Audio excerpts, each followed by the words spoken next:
Hello everyone. तो आज की क्लास में हम सोल्व करने वाले हैं एग्रीकल्चर के टॉप 50 क्वेश्चंस को, जो कि है एग्जाम के लिए काफ़ी हेल्पफुल रहने वाले हैं।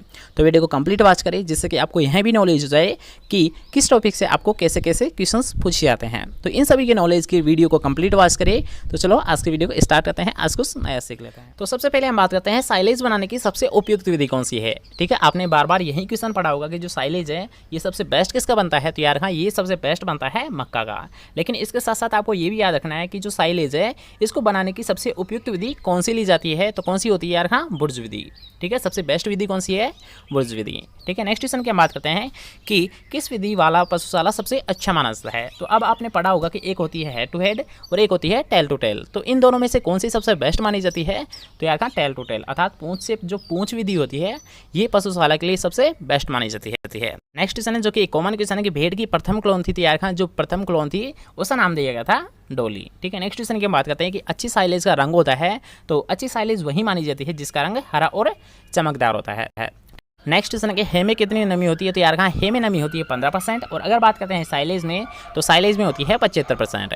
अब यार हाँ, इन दोनों को आपको विशेष ध्यान रखना है, क्योंकि ये क्वेश्चन एग्रीकल्चर सुपरवाइजर और जेट दोनों में ही क्वेश्चन पूछा गया है। तो अगर आपसे पूछा जाए कि हे में नमी होती है, तो यार हाँ, हे में होती है केवल 15%। और अगर बात करते हैं साइलेज की, तो साइलेज में जो मॉइस्चर कंटेंट होता है ये होता है 75%। अब साइलेज में ज़्यादा मॉइस्चर कंटेंट क्यों होती है। तो इसका रीज़न मुख्यतः यही है क्योंकि जो साइलेज है इसको प्रिपेयर किया जाता है अर्थात इसे तैयार किया जाता है गड्ढे में। ठीक है, और जिस गड्ढे में इसे तैयार किया जाता है उसे किस नाम से जाना जाता है, साइलो के नाम से जाना जाता है। ठीक है, पॉइंट क्लियर हुआ। तो नेक्स्ट पॉइंट की हम बात करते हैं कि कितने समय में साइलेज बनता है। तो यहाँ साइलेज बनने में मुख्यतः 80 से 90 दिन का समय लगता है। नेक्स्ट क्वेश्चन है कि विटामिन 12 में कौन सा तत्व पाया जाता है। तो यार हाँ, अगर आपको विटामिन 12 का केमिकल नाम याद है तो ये क्वेश्चन इजीली याद कर सकते हो। तो यार हाँ, विटामिन 12 का जो केमिकल नाम होता है ये क्या होता है, कोबाल एमाइन होता है। ठीक है, इसका जो केमिकल नाम होता है क्या होता है, कोबाल एमाइन होता है। इसलिए यार हाँ, विटामिन B12 में कोबाल तत्व पाया जाता है। नेक्स्ट क्वेश्चन है कि उत्तम पशुओं का चयन किया जाता है। तो आपको पता ही होगा कि जो श्रेष्ठ पशु है उनका चयन किस विधि से किया जाता है, वर्ण विधि से, अर्थात जो सिलेक्शन मेथड है उसके द्वारा याद रखना श्रेष्ठ पशुओं का चुनाव किया जाता है। ठीक है, नेक्स्ट क्वेश्चन है कि नाली भेड़ को कहते हैं। तो आपको पता ही होगा जो नाली भेड़ है इसे किसान भेड़ के नाम से भी जाना जाता है। नेक्स्ट क्वेश्चन है कि बकरी की किस नस्ल को, अब इसे याद रखना मोस्ट इंपॉर्टेंट क्वेश्चन है कि दूध की रानी किसे बोला जाता है। तो यार हम मिल्क क्वीन मुख्यतः सानेन को बोला जाता है। किसे बोला जाता है, सानेन को। ठीक है, नेक्स्ट क्वेश्चन है, उससे पहले अगर आपको वीडियो पसंद आ रही है तो आपको करना है वीडियो को एक लाइक, और चैनल को अभी तक सब्सक्राइब नहीं किया है तो चैनल को लीजिए सब्सक्राइब और पास के बेल आइकन को जरूर दबा देना, जिससे कि जब भी हमारी कोई नई वीडियो अपलोड की जाए तो उसका नोटिफिकेशन सबसे पहले आपको मिले।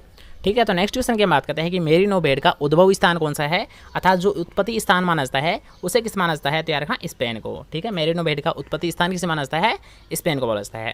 ठीक है, नेक्स्ट क्वेश्चन है जो कि याद रखना, इन दोनों को ही आपको याद रखना है। दोनों ही क्वेश्चन एग्जाम में कई बार रिपीटेड क्वेश्चन है।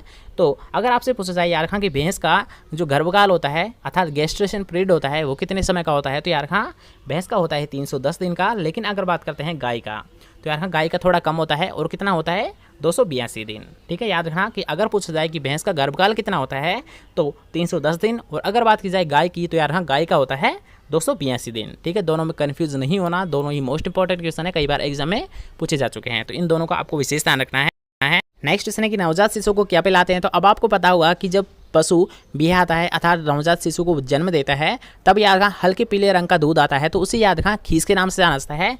और अगर बात करते हैं इसमें सबसे ज़्यादा कौन सा कंटेंट पाए जाते हैं, तो याद रखना इसमें खनिज लवण भी सबसे ज़्यादा पाए जाते हैं और विटामिन ए भी सबसे ज़्यादा पाया जाता है। और अगर बात करते हैं इसके मुख्य उद्देश्य क्या होता है, अर्थात कि इसको क्यों पिलाया जाता है नवजात शिशु को। तो याद रखना इसका मुख्य उद्देश्य होता है नवजात शिशु में रोग प्रतिरोधक क्षमता को विकसित करना है। इसलिए याद रखना इसे नवजात शिशु को याद रखना शरीर भार का 10वां हिस्सा दिया जाता है। ठीक है, नेक्स्ट क्वेश्चन है कि दूध धोने की सबसे अच्छी विधि कौन सी है। तो ये तो आपको पता ही होगा, सबसे अच्छी विधि मानी जाती है पूर्ण हस्त विधि को। ठीक है, नेक्स्ट क्वेश्चन की बात करते हैं कि कम उम्र में ही पशु का चुनाव किस विधि में कर लेते हैं। अब याद रखना कम उम्र में अगर पशु का चुनाव करना है तो उसके लिए अप्लाई करते हैं वंशावली विधि को, क्योंकि याद रखना इस विधि में जो पूर्वज होते हैं उनके लक्षणों के आधार पर संतति का चुनाव कर लिया जाता है। ठीक है, नेक्स्ट क्वेश्चन की बात करते हैं कि कृत्रिम गर्भाधान की सबसे अच्छी विधि कौन सी है। तो उसके लिए माना जाता है गुदा योनि विधि। और अगर बात करते हैं पशु चयन की सबसे खर्चीली विधि कौन सी है, तो यार सबसे महंगी विधि मानी जाती है संतति परीक्षण को। ठीक है, और अगर बात करते हैं सबसे बेस्ट की, जैसे कि हमने अभी भी डिस्कस किया था कि सबसे बेस्ट विधि कौन सी होती है, वर्ण विधि अर्थात सिलेक्शन विधि। ठीक है। नेक्स्ट क्वेश्चन की हम बात करते हैं कि भारत में सबसे ज़्यादा ऊन देने वाले भेड़ की कौन सी नस्ल है? तो यार हाँ, वो होती है हिसार-डेल। सबसे ज़्यादा ऊन किसके द्वारा दी जाती है? याद रखना, हिसार-डेल के द्वारा। नेक्स्ट क्वेश्चन है कि कड़कनाथ मुर्गी का मांस होता है। तो यार हाँ, कड़कनाथ जो मुर्गी होती है इससे काले रंग का मांस प्राप्त किया जाता है। याद रखना, ये भी एक वेरी वेरी इंपॉर्टेंट क्वेश्चन है, कई बार एग्जाम में पूछा जा चुका है, तो इसका आपको विशेष ध्यान रखना है। नेक्स्ट क्वेश्चन की बात करते हैं कि मोहेर प्राप्त की जाती है। तो यार हाँ, मोहेर को प्राप्त किया जाता है जो बकरी की अंगोरा नस्ल होती है उससे प्राप्त किया जाता है। ठीक है। नेक्स्ट क्वेश्चन है कि भैंसों का नहाना क्या कहलाता है? तो भैंसों का नहाना याद रखा वेलोइंग कहलाता है। ठीक है। नेक्स्ट क्वेश्चन की हम बात करते हैं कि अंडे की आंतरिक गुणवत्ता। याद रखा कि अंडे की अगर आपको आंतरिक गुणवत्ता याद करनी है तो उसके लिए याद रखा कैंडलर विधि का प्रयोग किया जाता है। ठीक है। नेक्स्ट क्वेश्चन है कि बेकार पशुओं को झुंड से अलग करना क्या कहलाता है? तो याद रखा उसे बोला जाता है कलिंग। ठीक है। नेक्स्ट क्वेश्चन है कि श्वेत क्रांति का जनक किसे माना जाता है? तो एक कॉमन क्वेश्चन है याद रखा, श्वेत क्रांति का जनक वर्गीज कुरियन को माना जाता है। नेक्स्ट क्वेश्चन की हम बात करते हैं कि जो भेड़ से मांस प्राप्त किया जाता है वो किस नाम से जाना जाता है? याद रखा, भेड़ से प्राप्त किया जाता है मटन को। ठीक है। नेक्स्ट क्वेश्चन की बात करेंगे कि बकरी की नस्ल जो रोग प्रतिरोधक क्षमता रखती है अर्थात डिजीज रेजिस्टेंस क्षमता जिसमें पाई जाती है तो वो कौन सी नस्ल होती है? यार हाँ, मारवाड़ी। ठीक है। बकरी की मारवाड़ी जो नस्ल होती है इसमें रोग प्रतिरोधक क्षमता विकसित होती है। ठीक है। नेक्स्ट क्वेश्चन की हम बात करते हैं कि रोमन नाक किस बकरी की पहचान है? जैसे कि याद रखना, ये कॉमन क्वेश्चन है, याद रखना कई बार एग्जाम में पूछा जा चुका है कि रोमन नाक मुख्यतः याद रखना जमुनापरी जो बकरी की नस्ल होती है उसकी मुख्य पहचान होती है, मुख्य विशेषता होती है। ठीक है। नेक्स्ट क्वेश्चन की हम बात करते हैं कि सुअर का नमकीन स्वाद। याद रखना, सुअर का नमकीन स्वाद वाला मांस क्या कहलाता है? याद रखना, ये क्वेश्चन अब पूछा जा चुका है अर्थात रिसेंटली जो क्वेश्चन पूछा गया था सुअर के मांस से वो यही पूछा गया था कि सुअर का नमकीन जो स्वाद वाला जो मांस होता है उसे किस नाम से जाना जाता है? तो उसे बोला जाता है यार हाँ, बेकन। ठीक है। नेक्स्ट क्वेश्चन की हम बात करते हैं कि अंगोरा नस्ल है। तो अंगोरा नस्ल का उत्पत्ति स्थान किसे माना जाता है? टर्की को माना जाता है। ठीक है। नेक्स्ट क्वेश्चन की हम बात करते हैं कि विश्व की सबसे भारी नस्ल कौन सी है? तो सबसे भारी नस्ल होती है HF अर्थात होलिस्टीन फ्रीजियन। नेक्स्ट क्वेश्चन की हम बात करते हैं कि अगर बात की जाए भारत की तो यार हम भारत में गाय की सबसे भारी नस्ल कौन सी है?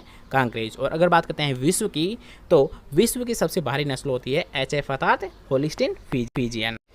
नेक्स्ट देखेंगे ऑपरेशन फ्लड कब से कब तक चला। तो इससे पहले आपको पता होना चाहिए कि ऑपरेशन फ्लड होता क्या है अर्थात ऑपरेशन फ्लड का मुख्य उद्देश्य क्या होता है। तो यार हाँ, ऑपरेशन फ्लड का मुख्य उद्देश्य यही था कि दुग्ध उत्पादन को बढ़ावा देना। क्या होता है इसका मुख्य उद्देश्य? दुग्ध उत्पादन को बढ़ावा देना। अब बात करते हैं ये कब से कब तक चला था। तो याद रखें ये चला था 1970 से 1996 तक। अब याद रखें ये मुख्यतः 3 चरणों में स्टार्ट किया गया था। अगर बात करते हैं फर्स्ट चरण की तो इसका फर्स्ट चरण चला था 1970 से 1981 के मध्य। द्वितीय चरण चला था 1981 से 1985 के मध्य और इसका लास्ट चरण था जो कि तृतीय चरण था वो चला था 1985 से 1996 के मध्य। ठीक है। Question clear. और नेक्स्ट पॉइंट की हम बात करते हैं कि जो भैंस की कौन सी नस्ल सबसे ज़्यादा दूध देती है। तो यार हाँ, सबसे ज़्यादा दूध दिया जाता है मुर्रा नस्ल के द्वारा।